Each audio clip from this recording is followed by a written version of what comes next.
Well, I wasn't expecting the results of yesterday's poll to be quite as comprehensive as they seem to have been. Less than 24 hours after launching the video that had the poll in, over 500 of you have already voted. More than half of you giving a preference for the TV view that we've been using for the last 4 or 5 days anyway. Only just over a quarter of you preferring the old style 2D view, and sideline view and data analyst view negligible. So we're going to keep using TV view. You're still going to have a few days to vote in the poll. Just go back and have a look at yesterday's video and then you can vote in the poll. But it's looking like our chosen camera angle for Football Manager 2018 is going to be the TV view. Hello and welcome to part 12 of my Football Manager 2018 beta save with Monaco. I'm Kev, and coming up on today's episode, we're at home against Roma in the Champions League and then away against local rivals Nice, who we're ground sharing with this season. Since you were last with me, we've not lost a game yet, which is good. We had a little bit of a wobble against Montpellier, just of a 0-0 draw, but recovered against Dijon, and I apologise up front at the start of this video. My lip... If those of you who watch my vlog will know I had a lip injury over the weekend. I had a run-in with a very hot pasty and it's now starting to scab over, so I can't smile and can't really move my bottom lip properly. So apologies if I look like I'm being miserable, but that's about as much as I can smile without it really hurting, and I'm worried I'm just going to split my lip open. So I'm just going to be miserable today, and it's all because of a pasty. Don't buy pasties at the train station, everybody. It's all because of this secret Football Manager event. If I hadn't been going down to London for that, I never would have needed the pasty. So, this is going to be the team that we're playing in the Champions League against Roma. We've got Subasic in goal, a back four of Congolo, Jemison, Manolas and Sidibe, with Facer, Fabinho and Moutinho as our midfield, and Mesut Ozil in behind Belotti and Falcao.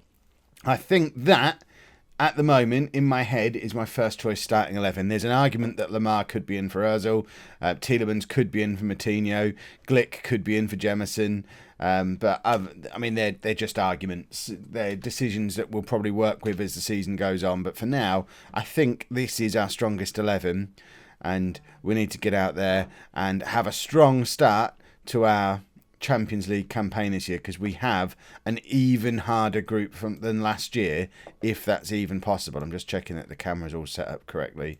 It is excellent. Don't know who he is, but if we have a look at our group, it's not even going to show you it because the league tables aren't working. Off the top of my head, I think it's us, Roma, Real Madrid and Tottenham. I think that's our group, which is ridiculous. So if we don't win our home games, we don't stand much of a chance. Luckily, Roma have decided to start 3 injured players, including an injured goalkeeper, which seems like an interesting decision on their part. They've also got another injured player on the bench, and hopefully we can capitalise on that and test their goalkeeper with a few injured goalkeeper tester things, which would be very splendid. Right, Ozil nods it clear, but it doesn't get far enough at all. And Roma are now on the attack again, but Subasic collects. And I don't know, I might like the camera a little bit further out. I'm still toying with it. I'm never going to be happy. Right, Belotti is in. And, I mean, that was an excellent display of pace and control from Belotti. Shame he couldn't quite finish it off, but he's going to be used to playing against Roma, and more than anyone else in our team should be able to go and grab a couple of goals against them, but he is denied by the goalkeeper. His shot was very weak, and hopefully... Who is that running back? I mean, this is going to be the fun of 3D Match Engine, because he looked like a machine running back there, but Belotti picks up the ball again, finds Ozil. Ozil slots through to Falcao. What a pass from Ozil, and Falcao should have done better with that. We're not going to get many chances as good as that one was. That was a pass of perfection from Mesut Ozil. That's exactly what we paid £35 million for. And Falcao just... he just seems to miss so many chances. He does score a lot of goals for us, but it's because he has an extraordinary amount of chances. And Manolas, I'm not even going to have a chance to carry on moaning about Falcao missing, because one of our other summer signings has scored a header from a corner. There you go. Set pieces are fixed, everybody, because I haven't set any instructions on there. And we had a player on the front post and a player on the back post. So that must have been something that's been fixed in the latest update that's come out from SI. And marvellous stuff. We're 1-0 up against Roma, and this could be massive. I mean, if you were to ask I don't know, are we the weakest team in the group? Are Roma the weakest team in the group? Are Tottenham the weakest team in the group? I don't really know. I mean, it could be any 2 from 4 coming out of this group. But I think if we're gonna beat anyone, it's got to be right. If we can't beat Roma, we're going to finish bottom of the group. I think that's fairly clear. And they've equalised just after half-time. Again, from a corner, so set pieces for both of us, and Subasic probably should have done a little bit better there. It was straight at him, and not only that, we had 3 players on the line, in addition to the goalkeeper. So 4 players lined up across the goal line, and still it sneaks in somehow. Martinho with the corner, and it's Fabinho there, and it's set pieces again. It's set pieces aplenty, and we'll all have the standing around and a clapping above our head celebration. That's my new favourite. It's the clapping circle. Do we get the clapping circle? There you go. Oh, look, there they are. Look, the clapping circle. Oh, I love a Monaco clapping circle. This is as good as the Lukaku clap from last year. We have the Monaco clapping circle. So, set piece again. 2-1 up. 20 minutes to go. Let's get on the tactics screen and have a little bit of a tweak and a change, because our strikers haven't really turned up today. Luckily, we have lots of them now, so we can just take them both off, bring those 2 on. I'm not sure which way around I'll play them. I'll do it that way. And we might just leave it as that for now. There are other changes we could make, but for now, I just want to, we're a goal ahead in the Champions League with 20 minutes to go. My instinct is, let's go find another goal, liven things up front a little bit. Because if we grab a third and a fourth, then it's really unlikely that Roma are going to equalise. Whereas if we try and defend, we'll just mess it up anyway. So, Ozil, what can he conjure up? Finds Congolo, who tucks it back inside to Fabinho, cross to Jovetic and Ozil, and there you go, the substitution works. Jovetic combining with Ozil, and it's the substitute and the new signing, and that is exactly what we made. I mean, I admit it, I look like a tactical genius at the moment, and to be fair, it's about time I got the recognition I deserve, but that was a really well-worked goal. And I like the fact this is what we didn't have last season. At no point last season did we have game-changing players on the bench where if it wasn't really working out, we could just bring them on and change some stuff. We've got that now, and that's going to be really, really important. And now we will bring on Glick for Jemison, which is something we talked about pre-match. Just because Jemison's not having the best game in the world. Let's just shore things up at the back a little bit. But I like the fact that we've got different kinds of striker and game changers, and Ozil's in and gets the 4th, and Mesut Ozil likes playing with these 2, it seems. That was a bit of a solo goal. I don't really know how Carrillo got an assist there. Oh no, I thought the throw went straight to Ozil, but it doesn't. It was Carrillo who really just squares it to Ozil, and it's all individual from Ozil, and it's a lovely finish. Keeper can't quite get his full palm of his hand to it. And we are now 4-1 up, and we're still on the attack. Now we look like a Kev team, everybody. None of this winning by the odd goal nonsense we had last year. We're 4-1 up, and we're going to keep attacking, and it's Fabinho, and it's 5. We're going to win the Champions League this year, everybody. Oh, see, this now feels good. Martinho just sprayed it out to Sidibe, finds Jovetic. Jovetic has been involved in everything since he came on. And Ozil spots the run of Fabinho, who's had a cracking game himself. Now he's got the freedom to be a full-on box-to-box midfielder. He's loving life. And poor old Roma do not know what's hit them in the last 20 minutes of this game.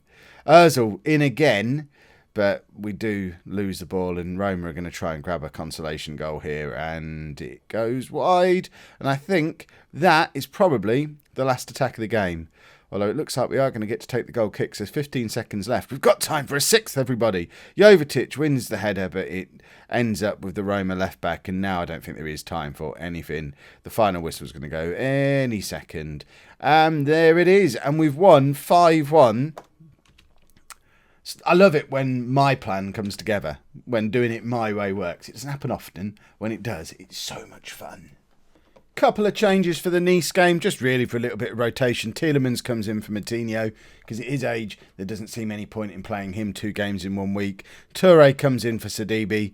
Again, purely just for rotation reasons. The 2 of them were a little bit low on their condition. I mean, there's several players who could have been rotated as well, but I don't want to go too silly because we are playing against local rivals.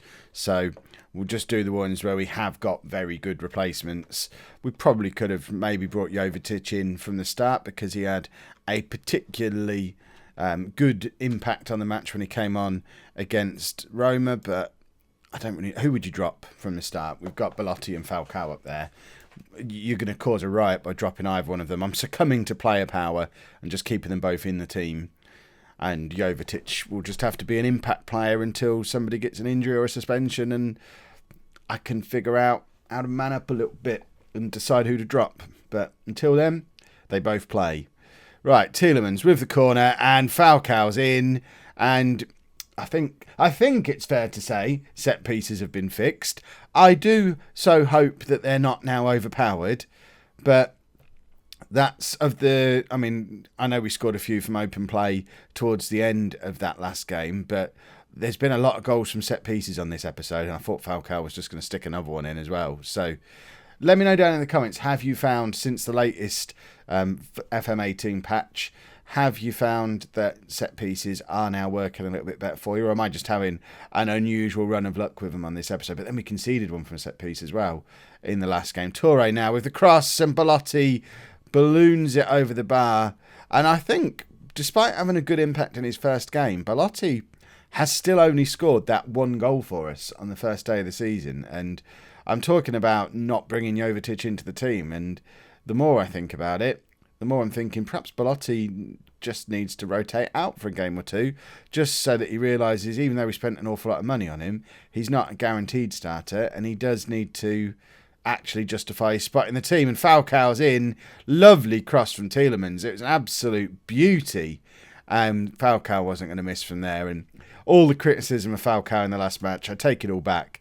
But, this was all Yuri Tielemans. Look at this. He beats his man, gets ever so wide with it, but that cross is just about as perfect as crosses get. And Falcao, feeling a little bit clinical today, he's up for this one.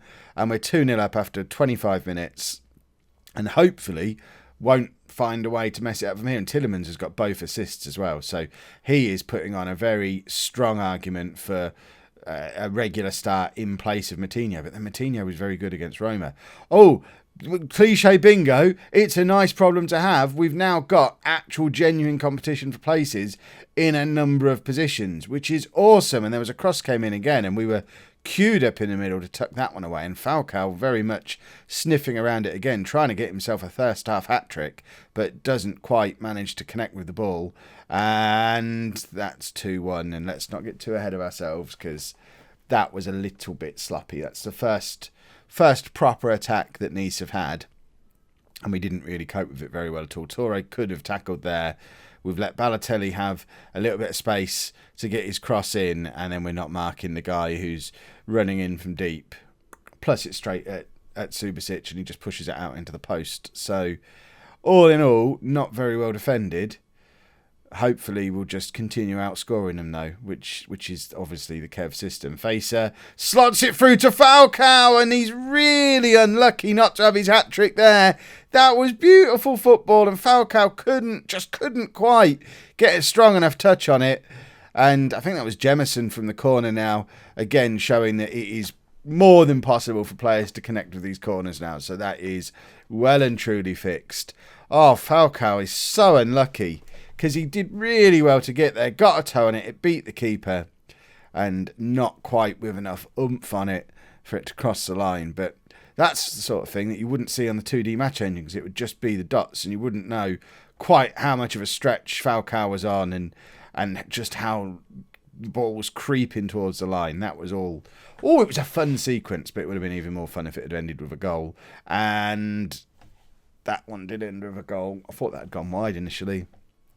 Alas, it did not, and it's now 2-2. So despite a really, really strong start to the game, we now find ourselves 5 minutes into the first half, level terms, and all the momentum is with Nice, and Balotelli has made both of their goals. He's having one of his rare good games where he just decides to turn up and be a genius.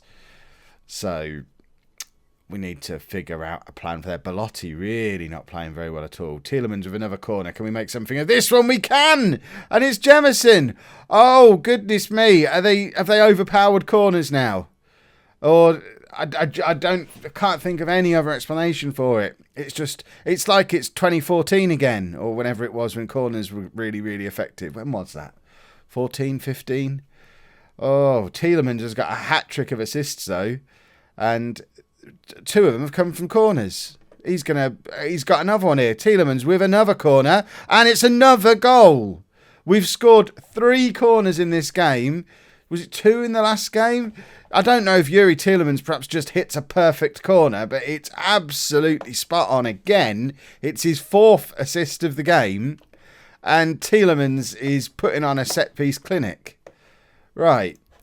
Substitutions. We're going to get Belotti off because it's like we're playing with 10 men having him on. Likewise, Ozil not turned up at all today. So we'll get, Jovetic and Lamar, they're good substitutions to be able to bring on. They were 2 of our star men from last year, and we were able to bring them on with 20 minutes to go.